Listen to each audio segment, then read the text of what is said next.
नमस्कार दोस्तों, कैसे हैं आप सब। आशा करता हूं आप सभी सुखी व स्वस्थ होंगे।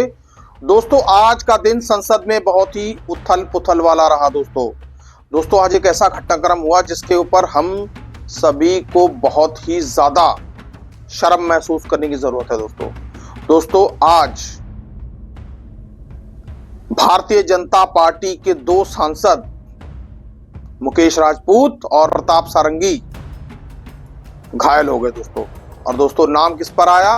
राहुल गांधी के ऊपर। दोस्तों जैसा कि आप सभी जानते ही हैं, पिछले कई दिनों से कांग्रेस संसद में प्रदर्शन कर रही थी अदानी के मुद्दे को लेकर, और अब तो उसमें बाबा साहब भीमराव अंबेडकर वाला मुद्दा भी जुड़ गया था। दोस्तों अमित शाह ने बाबा साहब भीमराव अंबेडकर को लेकर एक बहुत ही बड़ी टिप्पणी कर दी दोस्तों, जिसको लेकर कांग्रेस ने और तमाम विपक्षी दलों ने जमकर बवाल काटा दोस्तों, और अमित शाह की घोर आलोचना हुई दोस्तों। लेकिन फिर भी अमित शाह इस मुद्दे पर बिल्कुल भी झुकने को तैयार नहीं दोस्तों। और दोस्तों भारतीय जनता पार्टी के द्वारा भी इस मुद्दे पर अफसोस जताना तो दूर, माफी मांगना तो दूर, किसी भी तरीके से खेद नहीं जताया गया दोस्तों कांग्रेस और तमाम विपक्षी दल इस मुद्दे पर उग्र होते जा रहे थे दोस्तों, क्योंकि बाबा साहब का अपमान समझिए देश का अपमान है दोस्तों, क्योंकि बाबा साहब संविधान के निर्माता कहे जाते हैं दोस्तों। और दोस्तों उनका अपमान तो शायद देश का कोई नागरिक भी बर्दाश्त नहीं करेगा। लेकिन दोस्तों आज कुछ ऐसा हुआ, ऐसा घटनाक्रम हुआ कि जिससे इस मुद्दे को डाइवर्ट करने की कोशिश की गई। दोस्तों भारतीय जनता पार्टी के दो सांसद धक्का मुक्की में घायल हो गए, उनके चोटें भी आईं, लेकिन दोस्तों इल्जाम राहुल गांधी पर लग गया। दोस्तों सबसे पहले मुकेश राजपूत का बयान सुनिए जो उन्होंने एबीपी न्यूज को दिया था दोस्तों, और उनके बयान में आप पाएंगे कि कितना बड़ा विरोधाभास है दोस्तों। वो धक्का, वो उनके प्रेशर से हम लोग सीढ़ी पर खड़े थे तो गिर गए। अब पता नहीं फिर कि सर में क्या लगा है, नीचे सीढ़ी लगी गिरने से या और कोई किसी का भाग कुछ लगा तो चक्कर वहाँ आ गया था हम लोग। तो क्या राहुल गांधी से धक्का लगा? कैसे धक्का कैसे लगा? राहुल गांधी हम लोगों के बीच से घुसते हुए सीधे जबकि किनारे से वो निकल सकते थे, किनारे साइड से निकल सकते थे, हम लोगों से सीधे निकले, तो इस वजह से उधर से प्रेशर आया, धक्का उधर से आते गए तो हम लोग खड़े तो पीछे साइड गिर गए, ऐसे पीछे सर के बल। तो राहुल गांधी का धक्का लगा आप लोगों को या किसी और सहयोगी सांसद वगैरह जो थे? तो राहुल ही गांधी आगे थी और पीछे से धक्का आ रहा था, राहुल गांधी आगे थी। राहुल गांधी कह रहे हैं कि हम लोगों को जो धक्का दिया, हमको धक्का दिया बीजेपी सांसदों ने। तो हमने धक्का दिया होता तो हम लोग कैसे गिरते? वो गिरना चाहिए वो तो। दोस्तों तो आपने बयान सुना और आपने देखा कि किस तरह से मुकेश राजपूत के बयान में कितना बड़ा विरोधाभास है दोस्तों। जब कोई आदमी सामने से आ रहा है तो दोस्तों तो कोई वो सामने से आने वाला व्यक्ति पीछे से किसी को धक्का कैसे मार सकता है दोस्तों? वो खुद अपने बयान में कह रहे हैं दोस्तों, उनको खुद ही नहीं पता कि उनको धक्का कैसे लगा, किसने मारा, क्या हुआ।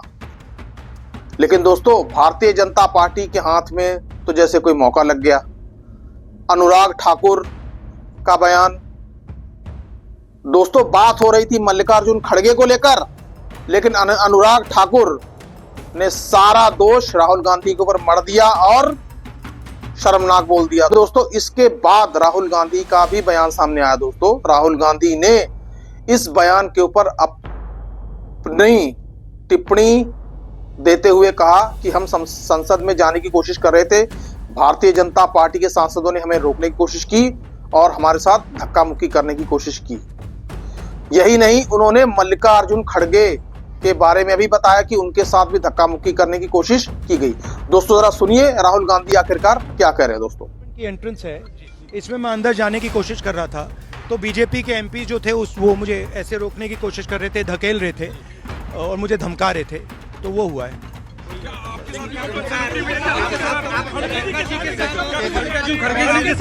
नहीं देखिए हाँ किया है मगर ठीक है कोई मतलब धक्का मुक्की से हमें कुछ होता नहीं है, मगर ये एंट्रेंस है पार्लियामेंट हाउस की और हमारा अधिकार है। दोस्तों राहुल गांधी के बयान के बाद फिर प्रियंका गांधी की मीडिया वाइट भी सामने आई दोस्तों।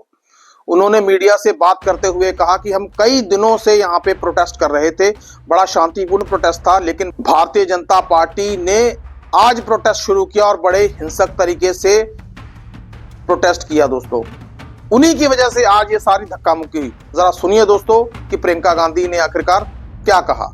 राहुल जी बी.आर. अम्बेडकर जी की फोटो लेकर शांतिपूर्वक जय भीम के नारे को बोलते हुए संसद में जा रहे थे। संसद में जाने से किसने रोका? आप देख लीजिए। हम इतने दिनों से प्रोटेस्ट कर रहे हैं, साइड में प्रोटेस्ट कर रहे हैं, जो भी आ रहा है जा रहा है, उसको पूरा रास्ता है। इन्होंने कुछ एकदम शांतिपूर्वक प्रोटेस्ट हुए, कितने दिनों से चल रहे हैं, रोज 10:30 से 11। आज पहली बार इन्होंने प्रोटेस्ट किया, सबको रोक दिया और उसके बाद धक्का मुक्की और ये गुंडागर्दी।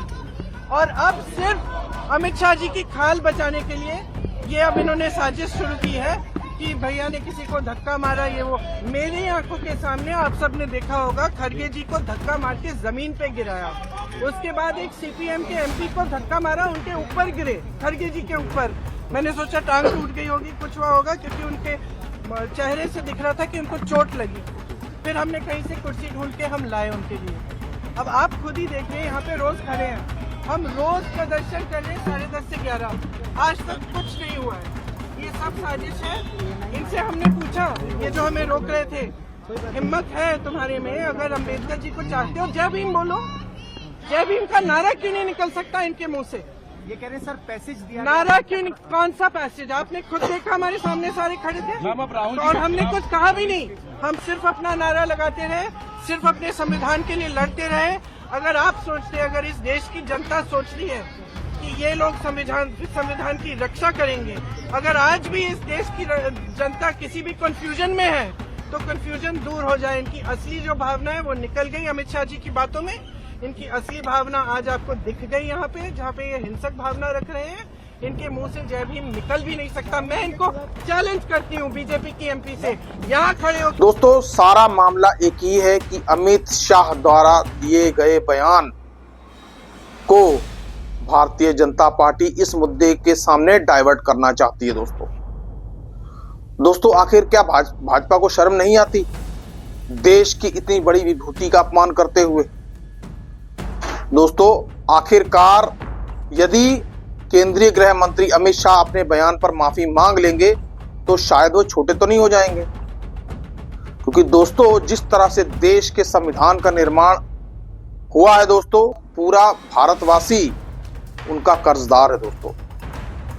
लेकिन दोस्तों भाजपा अपने इस गंदी राजनीति के प्रारूप से अपने लिए गड्ढा खोदती हुई नजर आ रही है दोस्तों एक बात तो साफ है कि भारतीय जनता पार्टी जिस तरह से अपने ऊपर लगने वाले दोषों का बीच बचाव कर रही है दोस्तों, और लोगों का ध्यान इस मुद्दे से भटकाने की कोशिश कर रही है दोस्तों, वो अपने आप में वाकई बहुत शर्मनाक है दोस्तों आपकी इस खबर पर क्या राय है? कृपया कमेंट बॉक्स में कमेंट करके मुझे जरूर बताएं दोस्तों। सुखी रहिए, स्वस्थ रहिए। जय हिंद, जय भारत।